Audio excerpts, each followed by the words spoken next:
Assalamualaikum warahmatullahi wabarakatuh. Perkenalkan, nama saya Ilham Hanafi dengan NIM 12330 367. Di sini saya akan menjelaskan mulai dari materi tanda baca, kemudian tajwid, dan yang terakhir adalah imla.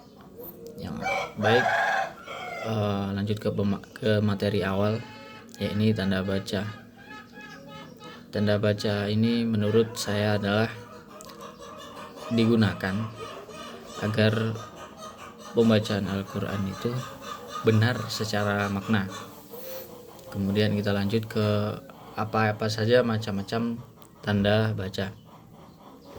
Tanda baca itu ada 3 contohnya, terbagi menjadi 3, yaitu ada tanda baca waqaf seperti berhenti.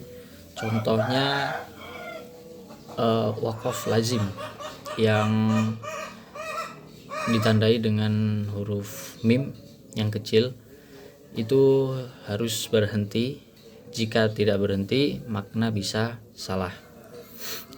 Kemudian ada tanda baca tajwid seperti yang paling terkenalnya adalah sajadah, ya, simbolnya seperti bulat begitu. Lalu fungsinya untuk apa? Fungsinya adalah disunahkan pada pemberhentian ayat ini untuk dilakukan sujud tilawah, karena itu sunnah. Kemudian ada tanda penanda khusus, atau seperti contohnya itu disimbolkan dengan huruf ain yang berfungsi sebagai tanda wakaf ringan, biasanya di tempat-tempat yang sakrah. Nah, begitu. Kemudian kita akan lanjutkan kepada materi yang kedua, yakni adalah materi tajwid. Nah, sebelum kita masuk ke materi tajwid, kita akan mengenal apa itu tajwid. Tajwid itu adalah ilmu yang mempelajari tentang cara membaca Al-Quran dengan benar dan sesuai dengan makharijul huruf. Nah, kemudian kita lanjut ke pembahasan mengenai tajwid, seperti saya akan menjelaskan mengenai izhar. Apa itu izhar? Izhar itu memiliki 6 huruf. Ketetapannya memiliki 6 huruf. Lalu dibaca jelas. Nah, dibaca jelas. Apa saja contoh huruf-hurufnya? Seperti hamzah, ada ha, ada ain, ada ha, ada ghain, ada kha. Seperti contohnya min amalin, itu dibaca jelas semuanya. Kemudian ada idgham. Nah, idgham itu apa sih cara dibacanya? Nah, idgham itu cara dibacanya adalah melebur. Nah, kemudian apa saja huruf-huruf idgham? Huruf-huruf idgham itu ada ya, ra, mim, la, lam, waw, nun. Terus contohnya adalah min rabbika. Nah, itu bacanya bukan min rabbika, tapi min rabbika, min rabbika. Nah, dileburkan nun sukunnya kepada ro gitu. Kemudian ada iklab. Cara membaca iklab bagaimana? Cara membaca iklab adalah dengung. Contoh hurufnya adalah ba. Lalu jika dicontohkan kembali, itu ada mim ba'di. Nah, sebenarnya ada jika dari contoh tadi mim ba'di, cara membacanya itu adalah bukan min ba'di, cuman dibacanya itu mendengung seperti mim ba'di. Nah, begitu. Kemudian ada ikhfa. Cara membaca ikhfa sendiri itu adalah sama seperti yang tadi, samar, kemudian dengung. Hurufnya juga ada 15 ya. Saya kasih contoh dengan kalimat min syarri. Nah, bukan dibaca sebagai min syarri tapi min syarri. Nah, didengkan nun sukunnya ke huruf shin. Nah, begitu. Kemudian ada mim sukun. Ada yang namanya itu izhar syafawi. Nah, apa saja huruf izhar syafawi? Huruf izhar syafawi itu adalah semua huruf hijaiyah kecuali mim dan ba. Di sini dibacanya itu jelas, dan juga saya akan langsung memberikan contoh seperti fihim mihrabuhum. Nah, itu fihim mihrabuhum. Nah, begitu, itu sudah jelas sekali. Kemudian ada idgham mimi. Idgham mimi itu hurufnya hanya mim. Penjelasannya atau cara membacanya adalah dilebur. Kemudian saya akan memberikan contoh seperti lakumma. Nah, sebenarnya ya benar, itu dileburkan. Kemudian ada ikhfa syafawi, dibaca samar dan dengung. Hurufnya adalah ada ba. Saya akan memberikan contoh kalimatnya. Yarmahum bihim, yarhamuhum bihim. Nah, seperti begitu, yarhamuhum bihim. Nah, begitu. Kemudian kita lanjut kepada mat atau bacaan panjang. Apa saja jenis-jenis mat? Mat itu adalah ada mat tabi'i, di mana mat tabi'i itu mat asli ya, karena huruf mat A itu kan ada 3 ya, huruf mat itu ada A, ada alif, ada waw, ada ya.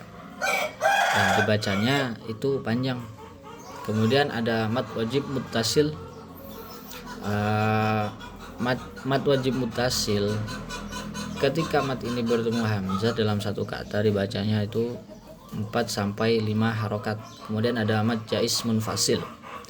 Mat jaiz munfasil ketika bertemu hamzah beda kata itu dibacanya 2-5 harokat. Kemudian ada mat arid lis sukun. Mat arid di akhir kata yang dibaca ini di waqaf itu dibaca 2-4-6 harokat. Kemudian ada mat lazim.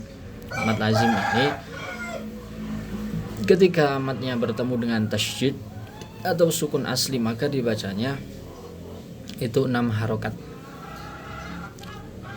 Kemudian kita lanjut ke materi tajwid yang akhir, ada qalqalah. Di sini qalqalah itu dibagi menjadi 2 dengan memiliki huruf-huruf hijaiyah, yakni qa, ta, ba, jim dan dal. Nah, begitu. Nah, kemudian tadi dibagi menjadi 2, yakni ada qalqalah kecil. Ya, ini qalqalah kecil adanya di tengah kata. Seperti contoh iqtata'a. Nah, begitu. Kemudian ada qalqalah sugro atau besar. Ini selalu ada di akhir kata. Seperti contohnya al-haqq. Nah, begitu. Kemudian kita akan lanjut kepada materi yang akhir, yakni ada imla. Apa itu imla?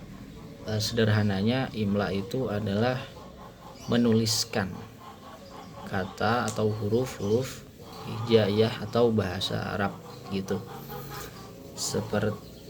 Baik, saya akan lanjutkan ke materi yang pertama mengenai tentang imla. Di sini saya sudah memberikan contoh ya mengenai imla.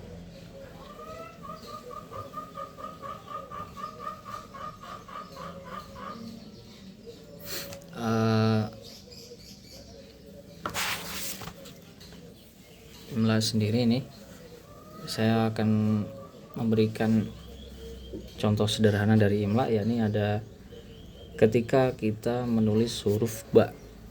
Ini huruf ba yang ini. Kemudian ketika kita ingin menuliskannya di awal, seperti contoh kata baitun, maka huruf ba-nya jadi seperti ini. Kemudian apabila kita tuliskan huruf ba yang ada di tengah, seperti kalimat sababun ini, maka ba-nya menjadi seperti ini. Kemudian ketika kita ingin menuliskan huruf ba di akhir kalimat, kita mengambil contoh seperti kalimat kitabun, maka kita menuliskannya seperti ini, gitu.